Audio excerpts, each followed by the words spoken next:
नमस्कार, मैं डॉक्टर अपूर्व पौराणिक न्यूरोज्ञान यूट्यूब चैनल में आपका स्वागत करता हूँ। इस श्रृंखला में हम न्यूरोलॉजिकल बीमारियों की इमरजेंसी या आकस्मिक चिकित्सा अवस्था में प्राथमिक स्वास्थ्य फर्स्ट एड कैसे करना, इस बारे में चर्चा कर रहे हैं। और ये फर्स्ट एड आम जनता के लिए है, आम नागरिकों के लिए है और कुछ हद तक प्राथमिक स्वास्थ्य कर्मियों के लिए है। प्राइमरी हेल्थ से केयर सेंटर पर काम करने वाले डॉक्टर्स, नर्सेस और अन्य स्वास्थ्य कर्मियों के लिए भी ये जानकारी है।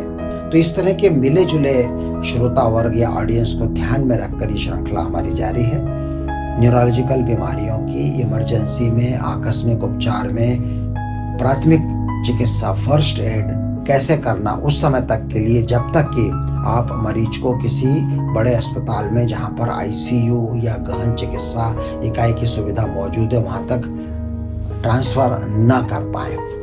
तो आज मैं चर्चा कर रहा हूं मिर्गी के दौरे की प्राथमिक चिकित्सा, the first aid for an attack of epilepsy, seizure और एपिलेप्सी फिट। मिर्गी के दौरे के बारे में सभी लोग जानते हैं, बड़े खतरनाक दिखाई पड़ते हैं। ऐसा लगता है कि मरीज की जान जा सकती है।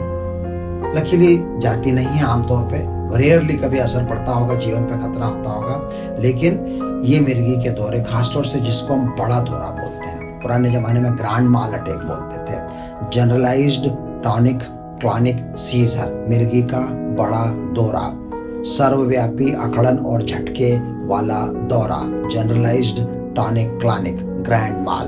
तो उस दौरे की प्राथमिक चिकित्सा हम सबसे पहले करेंगे, क्योंकि मिर्गी का वही स्वरूप है जो आमतौर पर लोग मिर्गी शब्द से एसोसिएट करते हैं, उसके साथ जोड़ते हैं।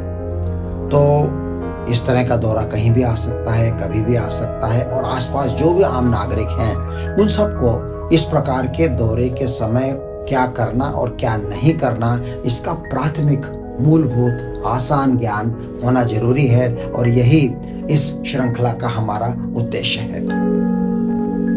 जब भी मिर्गी जैसा अटैक आता है किसी इंसान को, आपके सामने हो सकता है वो गिरा पड़ा हो जमीन पे, बेहोश हो गया हो, उसके मुंह से शायद झाग आ रहा होगा, उसके दांत शायद चिपक गए होंगे, उसकी जीभ शायद दांतों के बीच आ गई होगी, उसकी आंखें ऊपर की तरफ उलट गई होंगी या एक दिशा में मुड़ गई होंगी, उसकी गर्दन एक दिशा में मुड़ गई हो सकती है, उसकी गर्दन ऐसे पीछे की तरफ तन गई हो सकती है, उसके हाथ पांव इस तरह से टाइट हो सकते हैं या इस तरह से मुड़ सकते हैं, और जो कड़कपन है, टाइटपन है, वो कुछ सेकंड रहेगा, एक आध मिनट, और फिर उसके बाद उसमें जोर जोर से झटके आ सकते हैं, मुंह से झाग निकल सकता है, कपड़ों में पेशाब हो सकती है, गले में थूक और सीक्रेशंस जमा हो सकते हैं, लार, उसके खड़खड़ की आवाज आ सकती है। तो ये जो अवस्था है दिखने में बड़ी भयावह होती है, लेकिन घबराना नहीं है। तो प्राथमिक चिकित्सा का पहला पार्ट है, इस तरह के दौरों में आमतौर पर जान जाने का खतरा नहीं रहता है, हिम्मत रखना है, घबराना नहीं है। दूसरी चीज ये पता होना चाहिए कि इस तरह के दौरे कुछ ही मिनट रहते हैं। ये अलग बात है कि जिसके सामने हो रहे हैं उसको तो वो 2 मिनट 4 मिनट भी अनंत लगते हैं, खतरनाक लगते हैं, लेकिन आमतौर पर ये दौरे 2 मिनट 4 मिनट 6 मिनट में समाप्त हो जाते हैं। हाँ, दौरा समाप्त होने के बाद व्यक्ति हल्की बेहोशी में या नींद जैसी अवस्था में आधे घंटे 1 घंटे तक रह सकता है। उसको हम दौरे की अवधि नहीं मानते। मेन दौरे की अवधि उस समय तक मानी जाती है जब तक हाथ पांव में हरकतें हो रही हैं, झटके आ रहे हैं, कड़कपन है, और फिर जब व्यक्ति शिथिल हो जाता है, निढाल हो जाता है, ढीला ढाला हो जाता है, नींद में या बेहोशी में चला जाता है, तो उसको हम दौरे की अवधि में नहीं गिनते कि कितनी देर तक चला था। 1 घंटा 2 घंटा नहीं बोलना चाहिए। ये बोलिए कि दौरा तो 2-3 मिनट का था, उसके बाद में व्यक्ति को नॉर्मल होने में, पूरी तरह से होशो हवाश और चेतना में आने में भले ही 10 मिनट 20 मिनट आधा घंटा लग जाए। तो मिर्गी के दौरे की प्राथमिक चिकित्सा में बहुत सारी चीजें ना करने की, ऐसा हम बोलते हैं ना अंग्रेजी में, डूज एंड डोंट्स। तो मैं डूज बताऊंगा और डोंट्स बताऊंगा, क्या करें क्या ना करें। शुरुआत में करता हूं क्या ना करें से। व्यक्ति के मुंह में कुछ न डालें, उसके मुंह को खोलने की कोशिश ना करें, उसके मुंह में चम्मच या कपड़ा या रुमाल न फंसाएं, उसके मुंह में पानी या दवाई या टेबलेट घुसाने की कोशिश ना करें। उसके हाथ पांव जो अकड़ रहे हैं उनको हाथ से पकड़ के दबाने की कोशिश ना करें। उसके हाथ पैरों को जोर जोर से मसलने की, छाती को रगड़ने की कोशिश ना करें। उसे किसी तरह की चीज न सूंघाएं। कोई प्याज सूंघाता है, कोई जूता सूंघाता है, कोई लोग हाथ में चाबी या लोहे की वस्तु पकड़वाते हैं, ये सब ना करें। तो देखिए ना कितनी सारी चीजें होंगी डोंट्स के अंदर ना करने में।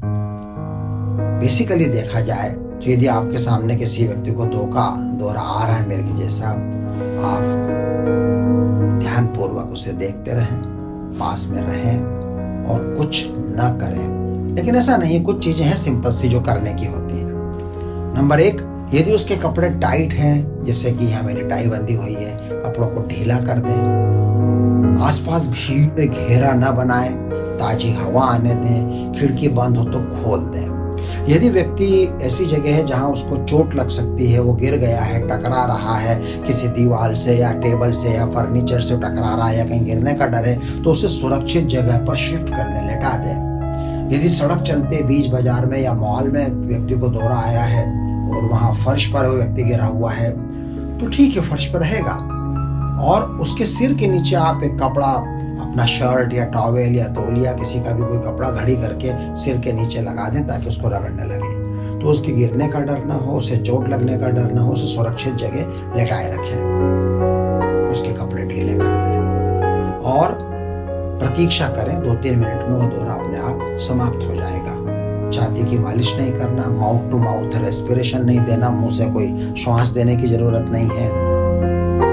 और जब ये दौरा समाप्त होने पे आ जाता है, उस समय भी वॉच करते रहना है। उस समय गले में बहुत सारे सीक्रेशंस, लूर, लार और थूक जमा हो सकते हैं और वो कभी कभी श्वास नली को अवरुद्ध करने की कोशिश कर सकता है। तो उस गले को साफ करना। अस्पताल में अगर मरीज है तो सक्शन मशीन है, अस्पताल में यदि मरीज है तो ऑक्सीजन लगा सकते हैं, लेकिन ये कोई कतई अनिवार्य नहीं है। और ऐसी स्थिति में जब दौरा समाप्त हो जाए तो व्यक्ति को करवट से लेटा दें। तो करवट से लेटाने में क्या होता है कि गले में जो सीक्रेशंस, द्रव पदार्थ जमा हो जाते हैं वो निकल जाते हैं गुरुत्वाकर्षण के द्वारा एक तरफ से। उसके पहले उसे करवट से भी लेटाने की जरूरत नहीं है। तो ये कुछ चीजें हैं जो करने की हैं। व्यक्ति को आराम करने दें और जब उसको होश आ जाता है कुछ मिनट के बाद, फिर उससे बात करें, उससे पूछें। यदि वो अनजान व्यक्ति है तो उसका परिचय लें। इस बीच में हो सकता है आपने उसकी जेब से उसका फ़ोन नंबर या मोबाइल या उसका एड्रेस और नाम, अगर कोई कार्ड अगर मिल जाए तो वो मिल गया हो। वैसी स्थिति में आप उसके घर वालों को फ़ोन कर सकते हैं। आमतौर पर इस तरह के दौरों में डॉक्टर को बुलाने की या मरीज को अस्पताल ले जाने की ज़रूरत नहीं पड़ना चाहिए, क्योंकि अधिकांश केसेस में मिर्गी का दौरा 2-4 मिनट में स्वतः समाप्त हो जाता है। लेकिन यदि ये दौरा लंबा चले, 5 मिनट 10 मिनट से भी ज़्यादा लगातार झटके जारी रहे, तो फिर जरूर मरीज को किसी अस्पताल में, ऐसे अस्पताल में ले जाना चाहिए जहाँ इंटेंसिव केयर यूनिट है। लेकिन यदि व्यक्ति ग्रामीण क्षेत्र में है और प्राथमिक स्वास्थ्य केंद्र पर लाया गया है, वहाँ का स्टाफ भी कुछ कर सकता है। एक दवा होती है मिडाजोलाम, जो कि प्रत्येक अस्पताल में होना चाहिए। ये एक प्रकार का स्प्रे होता है, फुसफुस। तो यदि बेहोश भी है व्यक्ति और उसके दांत भी बंद है तो भी उसके गाल में उंगली डाल के और यहाँ पर फुसफुस करके उसके 5-10 डोज उस दवाई के मुंह के अंदर डाले जा सकते हैं, जो वहीं से एब्जॉर्ब हो जाते हैं और पूरे रक्त में चले जाते हैं और इसको देने से दौरा रुक जाता है। कभी कभी बच्चों में बुखारी दौरे आते हैं। बुखारी दौरों पर हम एक अलग से एपिसोड करेंगे, लेकिन बुखारी दौरे की प्राथमिक चिकित्सा में भी काम्पोस्ट का इंजेक्शन जो इंट्रावीनस नॉर्मली लगता है। अब इंट्रावीनस तो बिना अस्पताल के लगा नहीं सकते नस के अंदर, लेकिन उस इंजेक्शन को फोड़ के और उसको एक सिरिंज में भर के और एक पतली सी नरम प्लास्टिक की नली के द्वारा उसको गुदा मार्ग से, रेक्टम से, जहाँ से लेट्रिन निकलती है, वहाँ उस ट्यूब को अंदर डाल दें और वो डाइजिपाम या काम्पोस्ट का इंजेक्शन 5 मिलीग्राम 10 मिलीग्राम जितना बच्चे की उम्र या वजन है उसके आधार पर कैलकुलेट करके, ये काम आम जनता का नहीं है, ये प्राथमिक स्वास्थ्य कर्मियों का है, जो डॉक्टर या नर्सेस हैं उनके लिए ये काम है। तो लेट्रिन के रास्ते काम्पोस्ट का इंजेक्शन, मुंह के रास्ते मिडाजोलाम का स्प्रे, ये औषधि हैं जो प्राथमिक स्वास्थ्य केंद्र पर दी जा सकती हैं। और यदि पीएचसी पर, प्राथमिक स्वास्थ्य केंद्र पर अच्छी सुविधाएं हैं और वहाँ पर डॉक्टर और नर्स हैं, तो वो इंट्रावीनस सलाइन लगा सकते हैं और उसमें लोराज़ेपाम का इंजेक्शन 4 मिलीग्राम धीमी गति से दे सकते हैं और उसी के बाद फेनिटाइन का इंजेक्शन। और आजकल तो बहुत सारी इंट्रावीनस दवाइयाँ आ गई हैं। ये कब दी जाएंगी? जब दौरा 5 या 10 मिनट से ज़्यादा लंबा चल रहा हो। उस अवस्था को बोलते हैं सतत मिर्गी अवस्था, स्टेटस एपिलेप्टिकस। दौरा आया, व्यक्ति को थोड़ा सा होश आया, फिर दौरा आ गया, फिर दौरा आया, पूरा होश नहीं आया, फिर दौरा आ गया, या दौरा आता ही चला गया 10 मिनट से ज़्यादा, तो ये एक इमरजेंसी सिचुएशन होती है। इसमें अस्पताल जरूर ले जाना चाहिए। इसको स्टेटस एपिलेप्टिकस बोलते हैं, सतत मिर्गी अवस्था बोलते हैं। जब व्यक्ति को होश आ जाता है एक प्रथम दौरे के बाद, तो हम उससे पूछते हैं कि आपकी कोई दवाई चल रही थी क्या आपको पहले से इस तरह के दौरे आते थे क्या? यदि पहली बार ये आया है जीवन में, तो जरूर उसको तुरंत डॉक्टर से मिलना चाहिए। लेकिन यदि if is a well known case, follow up case of epilepsy, पहले से उसका मिर्गी का इलाज चलता था और फिर डॉक्टर को और लोगों को गौर करना पड़ता है कि ये दौरा आज क्यों आया। ज़्यादातर मामलों में कारण होता है दवाई लेने में लापरवाही करना। तो मिर्गी की औषधियाँ चूँकि लंबे समय तक प्रतिदिन नियम से लगातार लेना पड़ती हैं और उसमें चूक होने से इस तरह से दौरे लोगों को आ जाते हैं। और वैसी स्थिति में वो जो भी दवाई उसकी चल रही थी, उसका जो डोज उसने मिस किया या नहीं भी मिस किया, तो भी उसका एक अतिरिक्त डोज उस इंसान को हम दौरे वाले दिन दिलवा सकते हैं। और साथ ही स्वास्थ्य केंद्र पे या अस्पताल वाले उसका एक ब्लड सैंपल ले सकते हैं। उसमें कुछ जरूरी जांचें होती हैं, तो ब्लड सैंपल जरूर जल्दी से जल्दी लेना चाहिए। इसके पहले कि आप कोई इंजेक्शन या दवाई या कुछ और लगाएं, उनके कारण क्या होता है कि ब्लड की केमिस्ट्री में परिवर्तन हो जाता है। तो आप जानना चाहते हैं ब्लड की स्थिति उस समय जबकि उसको कोई दवा नहीं दी गई है, तो जब आप इंट्रावेनस लगाएं, इसके पहले कि आप कोई दवाई दें, थोड़ा सा सैंपल निकाल लो, उसको रख लो, बाद में लैब में भिजवा देना। तो कई तरह के टेस्ट उसमें होते हैं, जिनमें से एक टेस्ट होता है कि उस व्यक्ति के शरीर में उस औषधि की मात्रा जो कि वो ले रहा था या लेना चाहिए थी, वो पर्याप्त रूप से मौजूद थी कि नहीं। तो ये प्राथमिक चिकित्सा हुई बड़े दौरे की। इसके अलावा संक्षेप में जो छोटे दौरे होते हैं, उनकी प्राथमिक चिकित्सा तो और आसान है। कुछ दौरे होते हैं जिनमें व्यक्ति एक आधे मिनट के लिए खो जाता है, उसको आसपास ध्यान नहीं रहता, इधर उधर चलने लगता है। उसके साथ बहस नहीं करना है, उसको जोर से रोकना नहीं है। जब तक वो अपने आप को कोई चोट पहुंचाने की स्थिति में न जाए, उसको जो कर रहा है उसको करने देना चाहिए। छोटा सा दौरा होता है, पार्शियल कॉम्प्लेक्स सीजर बोलते हैं, टेम्पोरल लोब एपिलेप्सी बोलते हैं। उसी तरह से एक छोटा दौरा बच्चों में होता है जिसको एब्सांस बोलते हैं, जो कि 2-4 सेकंड रहता है, उसमें कोई प्राथमिक चिकित्सा की जरूरत नहीं है। और एक और छोटा दौरा होता है जिसको मायोक्लोनिक जर्क बोलते हैं, उसमें चमकने वाले झटके आते हैं, उसकी भी कोई प्राथमिक चिकित्सा नहीं है। कुछ मरीजों में दौरा आने के पहले, खासतौर से जिनको पुरानी मिर्गी है, कई सालों से अटैक आ रहे हैं, उनको अपने अनुभव से पता चलता है कि दौरा आने के कुछ मिनट या कुछ सेकंड पहले उनको पूर्वाभास होता है। उसके लिए 2 शब्द है, आरा और प्रीमॉनिशन। आरा कुछ सेकंड पहले का और प्रीमॉनिशन हो सकता है कुछ मिनट या घंटों पहले का है। ऐसे मरीज अपनी प्राथमिक चिकित्सा खुद ही कर लेते हैं। उनको पता है कि हमारे को अटैक आने वाला है, तो वो सुरक्षित जगह पर पहुंच जाएंगे। हो सकता है गोली का एक्स्ट्रा डोज ले लें, तो उनकी प्राथमिक चिकित्सा भी आसान है। 1-2 शब्द डिफरेंशियल डायग्नोसिस के बारे में। डिफरेंशियल डायग्नोसिस को हिंदी में बोलेंगे निदान भेद, अर्थात वैसी डायग्नोसिस जो मिर्गी से मिलती जुलती हैं पर बीमारी कुछ अलग है। वैसे उनकी चर्चा हम एक अलग एपिसोड में करेंगे और उनकी प्राथमिक चिकित्सा भी अलग होगी।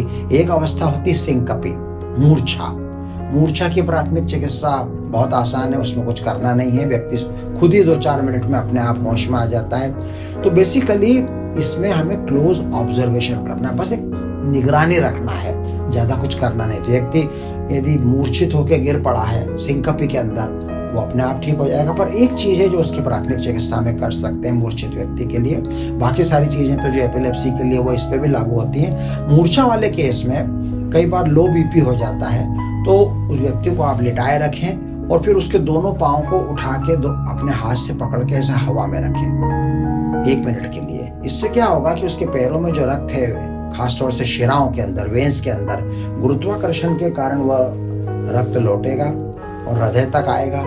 हृदय तक यदि रक्त अधिक मात्रा में लौटता है तो वहाँ से पंप होके ब्रेन तक ज़्यादा ब्लड पहुँचेगा और व्यक्ति को तुरंत होश आ जाएगा। तो ये प्राथमिक चिकित्सा होती है सिंकपी की या मूर्छा की। और एक और डिफरेंशियल डायग्नोसिस, एक और निदान भेद होता है जो मिर्गी से मिलता जुलता है, उसको बोलते हैं मनोवस्था जनित दौरे, साइकोजेनिक स्यूडो सीजर, मनोवस्था जनित मिथ्या दौरे। यानी ये साइकोलॉजिकल कारणों से होते हैं, एंजाइटी, डिप्रेशन, बेचैनी, स्ट्रेस, तनाव।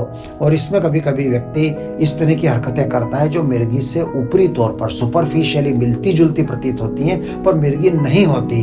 अगर इस तरह की अवस्था है तो उसकी प्राथमिक चिकित्सा भी बहुत आसान है। सबसे बड़ी चीज कुछ नहीं करना, ऑब्जर्व करना, वॉच करना, सांत्वना देना, भरोसा दिलाना, देखते रहना, खुद नहीं घबराना, मरीज को नहीं घबरवाना, डॉक्टर को नहीं बुलाना।